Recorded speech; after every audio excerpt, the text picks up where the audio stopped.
In October 2025, NVIDIA and TSMC celebrated the first Blackwell wafer produced on American soil.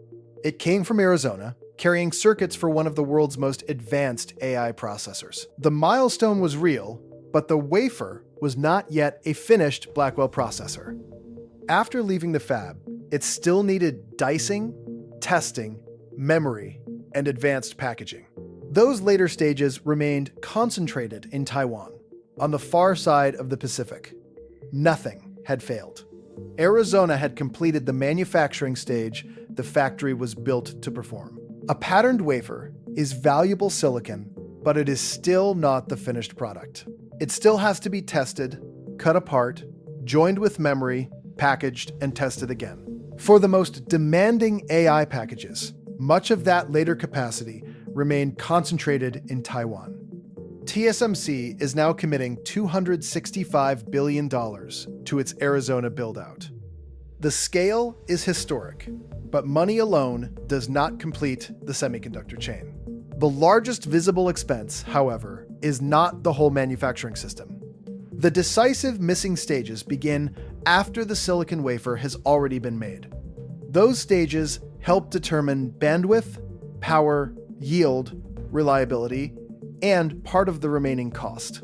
We will follow one sealed wafer carrier as a visual guide to why the handoff can still cross the Pacific.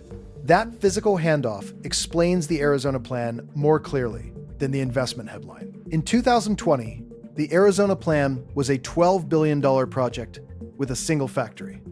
It was a strategic outpost, important and symbolic, but small beside Taiwan. By March 2025, the plan had grown to $165 billion. It now called for 6 wafer fabs, 2 advanced packaging facilities, and 1 major research center. Then, on the 16th of July, 2026, TSMC added another $100 billion. That brought the commitment to $265 billion, with several more logic fabs and advanced packaging facilities planned. TSMC's chief executive said the expansion would probably add 4 or more front-end and back-end facilities. The new logic fabs are planned for 2 nanometer and smaller technologies used in advanced computing.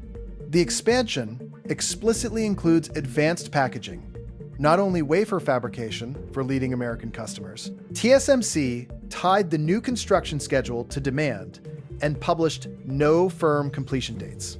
Arizona's second fab targets N3 volume production in the second half of 2027. Fab 3 targets N2 and A16 by decade's end. Later facilities still have no firm schedule. Fab 1 already works, and it has been in high volume production since late 2024. TSMC also says the share of usable chips from each disk matches Taiwan. That usable share is called yield. It helps decide whether a fab earns money or burns it. Matching Taiwan's yield on the other side of an ocean is a real achievement. To understand what remains, start with what the operating Arizona fab does to a blank silicon wafer.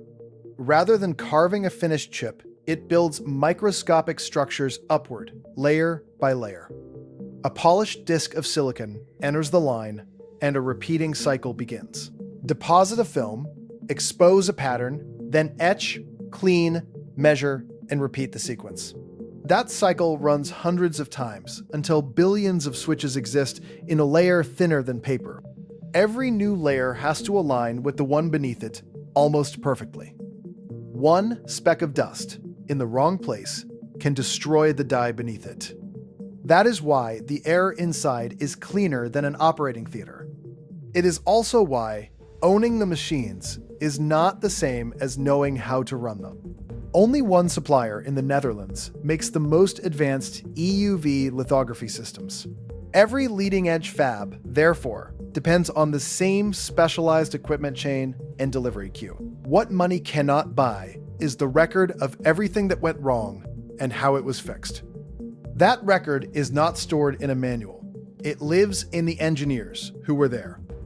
TSMC moved enough of that experience to Arizona to make the yield numbers match. To see why that matters, pause on what makes TSMC's business model so unusual.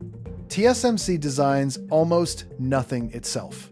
It manufactures for hundreds of firms that design almost everything. When Morris Chang founded the company in 1987, the idea had no customers. Before then, a chip company owned its factories. Designing and making were one business. Chang instead offered a factory that would never compete with the companies it manufactured for. That promise helped create an entire industry. NVIDIA, Apple, and AMD all rest on it. In late 2025, TrendForce estimated that TSMC earned 70.4% of global foundry revenue. In 1 year, it made 12,600 products for 534 customers. A working Arizona fab, therefore, represents a real transfer of manufacturing capability. Now look at what physically leaves the Arizona fab through its loading door. It is still a disk of silicon. The same object entered the white box. This handoff is where nearly every simplified account of the Arizona story stops. Once the disk leaves the clean room, a completely different kind of factory takes over. First, every chip is tested while the wafer is still one solid piece. A test head touches thousands of contact points across the surface, checking each one. Failed chips are marked before the disk is sliced apart with a diamond blade. Each surviving square is called a die, and only the good ones are lifted out. For a less complex package, assembly can then be more straightforward. Mount, connect, seal, and test. For a leading AI accelerator, however, the remaining assembly becomes far more demanding. A leading AI accelerator package combines several pieces of silicon, not just one.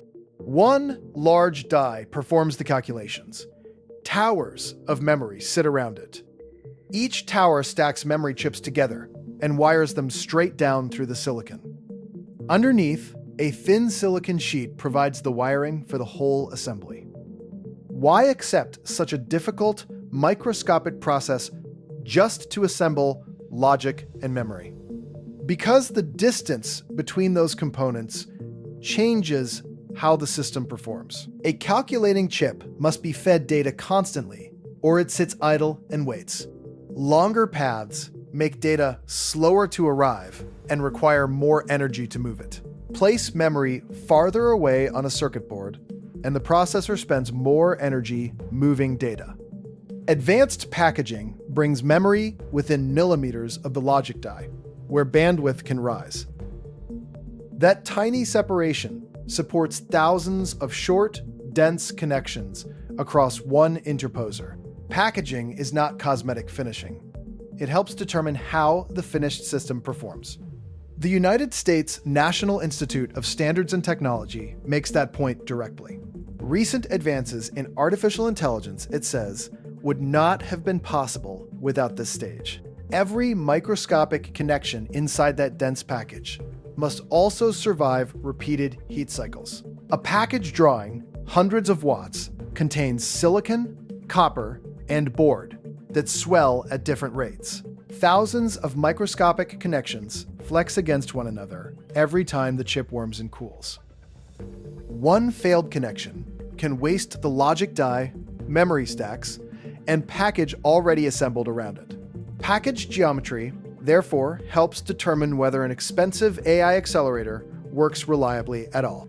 Yet Arizona's wafer fab and Taiwan's advanced packaging cluster still sit an ocean apart. The critical distances are millimeters inside the package, but thousands of kilometers across the supply chain. That is the strategic gap, the missing local handoff after the wafer leaves the fab. So where is the advanced packaging capacity that could close this gap inside Arizona? It is being built, but its announced dates still land years after wafer production began. In October 2025, Amkor broke ground on a packaging campus near Peoria. Amkor's plan reaches up to $7 billion and more than 700,000 square feet of cleanroom. High-volume production at Amkor's new Arizona campus is expected to begin in early 2028. TSMC's expanded Arizona plan now explicitly includes its own advanced packaging facilities. That makes packaging part of the campus strategy, rather than an afterthought outside it. TSMC, however, has published no firm production date for those additional packaging facilities. Put the official dates side by side, and the timing gap becomes obvious. Arizona has produced silicon since 2024. The stage that finishes it arrives in 2028, at the earliest. Even after capital is committed, sequencing and industrial capability take time. Meanwhile, existing advanced packaging capacity is already tight and heavily committed to customers. TSMC calls its leading platform CoWoS, and demand for it has kept capacity tight. When the scarce stage is sold out, second place in the queue can delay finished output. Building the wafer fabs first created the earliest possible domestic output, but it did not complete the chain. As a result, the sealed wafer carrier can still need to cross the Pacific for completion. Construction alone does not explain why the timing gap is so difficult to close. Taiwan's semiconductor cluster is expanding at the same time, rather than standing still. In July 2026, TSMC said it was building 13 more plants there for silicon and packaging. Its most advanced process entered full production in Taiwan in 2025, years ahead of Arizona. Even as Arizona advances, the frontier and the surrounding cluster keep moving forward. Capacity is not the deepest advantage. Proximity also speeds up learning. Consider what happens when a finished package fails its final test in Taiwan. The packaging engineer can be close to the test floor, with key suppliers nearby. The company that built the tool may already have a service team inside the same regional cluster. Proximity can turn a failed Monday test into a corrected process within days. Now run that same failure with the silicon in Arizona and the packaging in Taiwan. A sample can travel. The right engineers may not. The feedback loop becomes slower. Factories improve through that loop. Something fails, and someone works out why. Run it 1,000 times in one place, and you get results nobody can copy. Stretch it across an ocean, and the learning loop slows even when both factories perform well. Experienced engineers are only one part of what has to remain close. Advanced substrates and memory also come from specialized suppliers concentrated across East Asia. Shortages in those supporting components can cap the number of finished AI accelerators. None of it is secret. Specialty gases, chemicals, tool repair, test labs, and trained people. Much of that network took nearly 4 decades to grow in one place, within driving distance of itself. TSMC has said plainly that building and running plants in America costs more. Parts, specialists, and services often travel farther when the surrounding cluster is still young. A cluster is not sentiment. It is a discount on every single thing a factory needs. Experienced process knowledge embedded in a workforce moves much more slowly than freight. TSMC transferred experienced Taiwanese engineers to Arizona to bring the first fab into production. Construction exposed differences in working practices, training methods, and the pace of the build. American hires were sent to Taiwan for months to train within the established production system. That is the ordinary cost of teaching a new place a 40-year-old craft. So how should anyone measure whether $265 billion worked? Neither ribbon cuttings nor the figure everyone still quotes can measure the result. In 2025, TSMC suggested Arizona might eventually hold about 30% of its 2nm and more advanced capacity. That figure belongs to the old plan, although it is still repeated everywhere. Since the July 2026 expansion, TSMC has published no updated geographic share. Nobody outside the company currently knows the new long-term percentage for Arizona. Public support is easier to verify because its ceilings are published. The American government awarded up to $6.6 billion in direct support. It also offered up to $5 billion in loans. Both figures are ceilings, not checks already written. Physical limits are equally real. A plant this size is first a water and power problem. TSMC says the Arizona site recycles about 65% of its water at startup. Its design goal is 90%.